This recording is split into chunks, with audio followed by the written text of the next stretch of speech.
ابراہیم جاؤ بچے کو ذبح کر دو. چھری لے کر باپ چلا 1500 کلومیٹر کا سفر. عمر کتنی ہوگی؟ 92 سال. 92 سال ایک بندے کو مرغی نہیں کوئی جانتے تو پتر کو منڈا حکم آ گیا.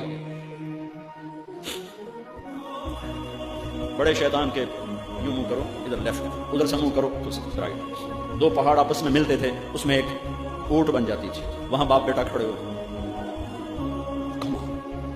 92-95 سال کی عمر ہے اور آگے معصوم پھول ہے. بچہ تب پرایا بھی ہو تو پیارا لگ سکتا.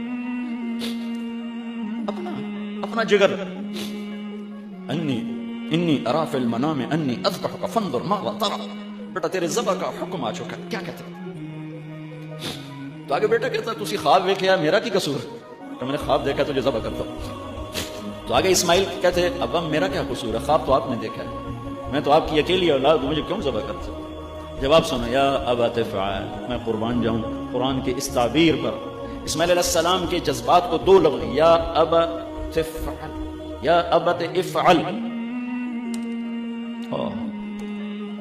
کیا تسلیم و رضا ہے. ترجمہ جو بھی ہے، فرمایا دیر کیوں کر رہے ہو. اس سے جو نکلتا ہے نا ایک خوبصورت مفہوم وہ ہے، ابا تو دیر کیوں کر رہے ہو. تو حیران ہو گئے. تجھے پتہ ہے میں کیا کہہ رہا ہوں؟ ہاں پتہ ہے. اب مجھے ذبح کرنے کا کہہ رہے ہیں تو کوئی گھاٹے کا سودا نہیں ہے. دنیا کے بدلے میں جنت ملے گی اور آپ کے بدلے میں اللہ ملے گا، اس میں کیا گھاٹا ہے. آئے خیال پیچھے چلا گیا ماں کی طرف. کہنے لگے ہاں میری ماں نو بڑا دکھ ہوئے. تو پھر اپنا کرتا اتارا. کعبہ یہ کرتا میری ماں کو دے دیں،